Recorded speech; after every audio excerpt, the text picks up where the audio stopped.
ചോദിക്കുന്നത് തെറ്റാണെങ്കിൽ ക്ഷമിക്കുക. സാറിന് പറയാൻ പറ്റുമെങ്കിൽ പറയുക. സാറിന് ഇപ്പോൾ എത്ര വയസ്സായത്? എൻ്റെ പല യൂട്യൂബ് ക്ലാസ്സുകളും കഴിയുമ്പോഴത്തേക്ക് അതിൽ താഴെ വരുന്ന കുറേ കമൻറ്റുകളുണ്ട്, മനസ്സിന് സന്തോഷിക്കുന്ന.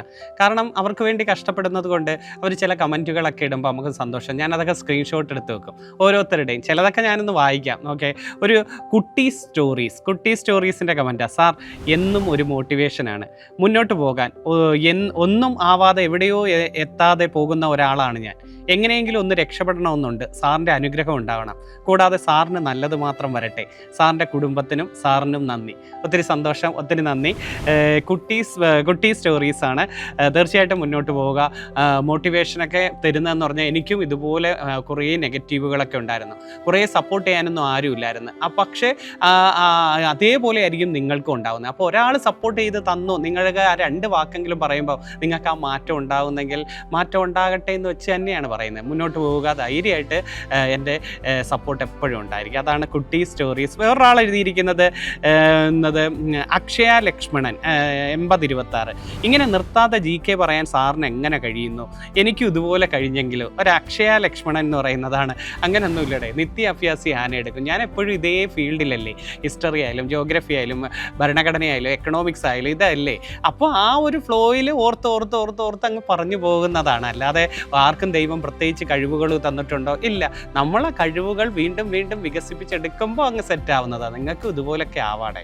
അടുത്തത് അഞ്ജന 198. അഞ്ജന 190. കോച്ചിങ്ങിന് പോകാതെ വീട്ടിലിരുന്ന് പഠിച്ചാൽ കിട്ടുമോ? തീർച്ചയായിട്ടും കിട്ടും.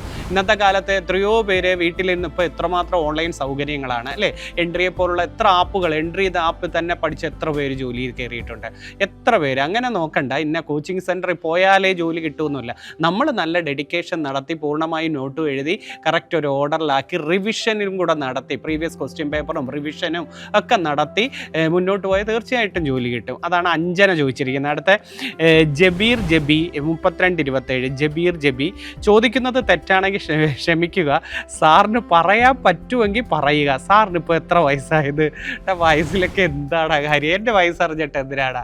എനിക്കിപ്പോൾ ഞാൻ കുഴിയിലോട്ട് കാല് നീട്ടിയിരിക്കുന്ന ഞാൻ എന്തിനാ? നിങ്ങൾക്ക് വേണ്ടി സപ്പോർട്ട് ചെയ്ത് തന്നില്ലേ? നീ പറഞ്ഞോ എനിക്ക് എത്ര വയസ്സുണ്ടായിരിക്കും? വയസ്സിലല്ലല്ലോടാ. നമ്മുടെ സൗന്ദര്യം എന്ന് പറയുന്നത് നമ്മുടെ വാക്കിലും പ്രവൃത്തിയിലും അല്ലേ. അതുകൊണ്ട് ഇപ്പോൾ എൻ്റെ വയസ്സ് ഞാൻ 50 എന്ന് പറഞ്ഞാലും 60 എന്ന് പറഞ്ഞാലും 40 എന്ന് പറഞ്ഞാലും അതിലൊന്നുമല്ല. നീ പഠിക്കുക, ഞാൻ സപ്പോർട്ട് ഉണ്ടായിരിക്കും. എൻ്റെ വയസ്സ് നോക്കി നീ ഇഷ്ടപ്പെടണ്ട. എന്നാലും ഒരു ആഗ്രഹം, നീ കമൻറ്റ് ചെയ്തോ, എത്ര വയസ്സുണ്ടെന്ന് കമൻറ്റ് ചെയ്തോ. ഞാൻ ശരിയാണെങ്കിൽ നാളെ വന്ന് കമൻറ്റ് ചെയ്യാം. ഓക്കെ, അടുത്തത് ഹസീബ് കെ പി എന്തൊക്കെ ടെസ്റ്റാണ് വായിക്കേണ്ടത്? അങ്ങനെ നോക്കരുത്. നല്ലൊരു റാങ്ക് ഫയൽ വേണം. ഇപ്പോൾ ഒരു ഓൺലൈൻ ക്ലാസ് പഠിക്കുന്നവൻ അവൻ്റെ PDF വേണം. ഒരു റാങ്ക് ഫയൽ ഒരെണ്ണം മേടിക്കും. അല്ലാതെ ഇന്നതിൻ്റെ ഒന്നും മേടിക്കും. Rank file, previous question paper വേണം. സ്കൂൾ ടെസ്റ്റ് ഗൈഡ് വേണം. സ്കൂൾ ടെസ്റ്റ് ഗൈഡോ അല്ലെങ്കിൽ സ്കൂൾ ടെസ്റ്റോ, previous question paper, school test, അതുപോലെ നല്ലൊരു റാങ്ക് ഫയൽ. പിന്നെ ഇതുപോലെ ഓൺലൈൻ ക്ലാസ്സുകൾ തരുന്ന സാറുമാരുടെ ഇത് മതി, ധാരാളം. അല്ലാതെ സിവിൽ സർവീസിന് പഠിക്കുന്ന ഹെവി ആയിട്ട് കിടന്ന് നോട്ട് കളക്ഷൻസ് ഒന്നും വേണ്ട. അത്രയും മതി. ജോലി കയറിയവരത്തൊക്കെ ചോദിച്ചാൽ മതി. അടുത്ത ആരതി ഏത് മന്ത് വരെയുള്ള CA പഠിക്കണമെന്ന് ചോദിച്ചിരിക്കുന്നു. അത് പറയേണ്ടത് ഈ ഒരു വർഷത്തെ നല്ലോണം പഠിക്കണം.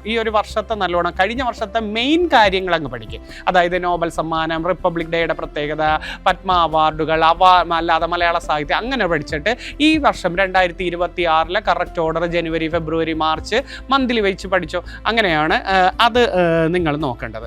അതുപോലെ നീതു കെ ചോദിച്ചിരിക്കുന്നത് 10,000 പ്രോബ്ലമാണ് സാറേ, പഠിക്കാനുള്ള 1% പോലും ആരുടെയും സഹായമില്ല, എന്താവോ എന്ന് അറിയത്ത പോലും ഇല്ല. അതാണ് പലർക്കും അങ്ങനെയാണ്.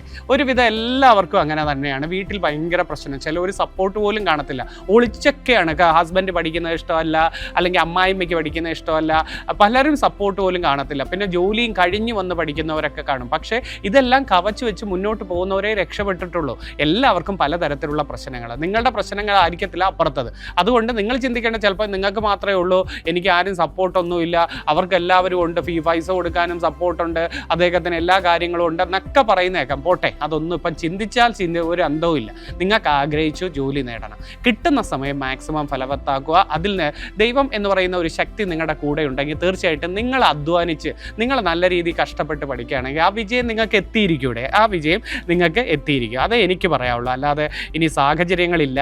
അതുപോലെ നന്ദന പറയാം പ്രിലിംസിന് എത്ര മാർക്ക് മേടിക്കണം സാർ, അങ്ങനെ നമുക്ക് പറയാൻ പറ്റുമോ? പ്രിലിംസ് എന്ന് പറഞ്ഞാൽ 1, 2, 3 സ്റ്റേജ് കഴിയുമ്പോൾ അതിൻ്റെ ആവറേജ് കട്ട് ഓഫ് ആയിരിക്കും ഇടുന്നത്. അല്ലാതെ പിന്നെ ക്വസ്റ്റ്യൻ കണ്ടിട്ടല്ലേ നമുക്ക് ഒരു കട്ട് ഓഫിനെ കുറിച്ച് പറയാനും പറ്റൂ. അതുകൊണ്ട് കട്ട് ഓഫിനെ കുറിച്ച് ഇപ്പം ചിന്തിക്കേണ്ട. പരീക്ഷയുടെ അന്ന് വരെയും പൂർണ്ണമായും ഡെഡിക്കേറ്റ് ചെയ്ത് റിവിഷൻ നടത്തി പഠിക്കും. അല്ലാതെ കട്ട് ഓഫ് കൂടുമോ, കഴിഞ്ഞ വർഷത്തേക്കാൾ ഈ പ്രാവശ്യം അതിനേക്കായി കൂടുമോ, അങ്ങനെ അതൊന്നുമില്ല. സ്റ്റേറ്റ്മെൻറ്റ് ചോദ്യങ്ങളാണെങ്കിൽ ഏകദേശം ഒരു കട്ട് ഓഫ് വരും. കഴിഞ്ഞ പ്രാവശ്യമൊക്കെ സിമ്പിൾ ചോദ്യങ്ങളാകുമ്പോൾ കട്ട് ഓഫ് ചിലപ്പോൾ ചൂടിക്കാണും. അതുകൊണ്ട് കട്ട് ഓഫിനെ കുറിച്ച് ചിന്തിക്കാതെ പഠിക്കുക. നല്ല രീതിയിൽ പഠിച്ച് ജോലി നേടണം എന്ന് ചിന്തിക്കുക. അടുത്തത് വിഘ്നേഷ് ഉണ്ണി വിഘ്നേഷ്, ഓരോ topic wise connected facts class ഇടാമോ സാർ? തീർച്ചയായിട്ടും. അത് പലരും പറയാറുണ്ട്, സാറേ ഭരണഘടനയായിട്ടോ സാറിൻ്റെ ഒരു റിവിഷൻ ഞങ്ങൾ പഠിച്ചു തീർത്ത് വെച്ചേക്കാം, സാറ് ടോപ്പിക്ക് വൈസ് വെച്ച് ഒരു റിവിഷൻ കൊണ്ടുവരും. ഞാൻ മാക്സിമം കൊണ്ടുവരാം. ജോഗ്രഫി ആയാലും ഭരണഘടനയായാലും ഹിസ്റ്ററി ആയാലും ടോപ്പിക്ക് വൈസ് വെച്ച് റിവിഷൻ കൊണ്ടുവരാം. അടുത്തത് സന്തോഷ് ബാലൻ പറയാം, സാറുണ്ടെങ്കിൽ അതൊരു വിശ്വാസമാണ്, ധൈര്യം. തീർച്ചയായിട്ടും എന്നാൽ കഴിയുന്ന സപ്പോർട്ട് ഉണ്ടായിരിക്കും. നമ്മൾ പിന്നെ എന്തിനാണ് ദൈവം നമ്മളെയൊക്കെ നിയോഗിച്ചിരിക്കുന്നത്? നിങ്ങൾക്ക് കുറേ സപ്പോർട്ട് ചെയ്യും. നിങ്ങളുടെ ജോലി കിട്ടുന്നത് വരെ ഒന്ന് നല്ല രീതിയിൽ പഠിച്ചവർക്ക് റിവിഷൻ നടത്തി കണക്റ്റഡ് ഫാക്ട്സ് കളക്ട് ചെയ്ത് കൊണ്ടുവരിക, ചെറിയ മോട്ടിവേഷനൊക്കെ നടത്തുക. അതെപ്പോഴായാലും ഉണ്ടായിരിക്കും, എപ്പോഴായാലും ഉണ്ടായി. ഈ കമൻറ്റുകളൊക്കെ ആണ് ഓരോ ദിവസവും ഓരോ കമൻറ്റ് ഞാൻ കുറച്ച് കളക്ട് ചെയ്തതാണ്. ഇനി അടുത്തൊരു ഘട്ടത്തിൽ നിങ്ങളുടെ ഓരോരോ വിലയേറിയ കമൻറ്റുകളുമായിട്ട് ഞാനും ഇതുപോലെ ഒരു വീഡിയോ ക്ലാസ്സിൽ വരും. ഈ വീഡിയോയ്ക്ക് താഴെ നല്ല കമൻറ്റുകളാണെങ്കിൽ അത് ഞാൻ എടുത്ത് തന്നെ പറയുന്നതായിരിക്കും. കാരണം നിങ്ങളുടെ ഓരോ കമൻറ്റാണല്ലോ അധ്യാപകൻ്റെ സന്തോഷം. എന്തുകൊണ്ടാണ് നിങ്ങൾ കമൻറ്റ് ഇടാൻ കാരണം?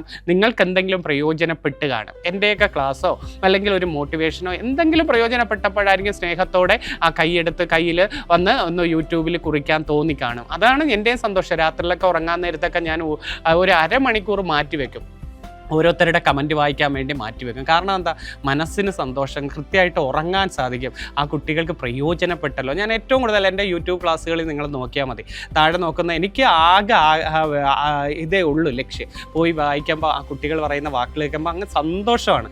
കണ്ണടച്ച് ഉറങ്ങുമ്പം തന്നെ അവർ നമ്മളെത്ര ഒരാഴ്ച മെനക്കെട്ട് ക്ലാസ്സൊക്കെ എഴുതി തയ്യാറാക്കി നിങ്ങൾക്ക് കൊണ്ടുവന്നപ്പോൾ അത് പ്രയോജനപ്പെട്ടല്ലോ എന്നാണ്. ഓക്കെ, ഇതൊരു സന്തോഷം. ഇതുപോലുള്ള ഇനിയും നിങ്ങൾക്ക് ഉടൻ തന്നെ അടുത്തൊരു വീഡിയോയിൽ കുറച്ച് കമൻറ്റുമായിട്ട് ഞാൻ വീണ്ടും വരും. നിങ്ങളുടെ സംശയങ്ങൾ എന്തോ ചോദിച്ചോ, നിങ്ങൾക്ക് പറ്റുന്ന സംശയങ്ങൾ PSCയുമായി ബന്ധപ്പെട്ട കാര്യങ്ങളൊക്കെയോ അല്ലെങ്കിൽ എന്തെങ്കിലും നിങ്ങൾക്ക് കുറിച്ചോ തീർച്ചയായിട്ടും അത് സെലക്ട് ചെയ്ത് ഞാൻ അടുത്തൊരു വീഡിയോയിൽ നമുക്ക് കാണാം. ഓക്കെ, അപ്പോൾ പോയിരുന്ന് പഠിക്കുക. എല്ലാവിധ ആശംസകളും. വാശിയോടുകൂടി പഠിക്കുക. ഞങ്ങളുണ്ടായിരിക്കും സപ്പോർട്ടിനായിട്ട്. നേടണം, നേടിയിരിക്കും.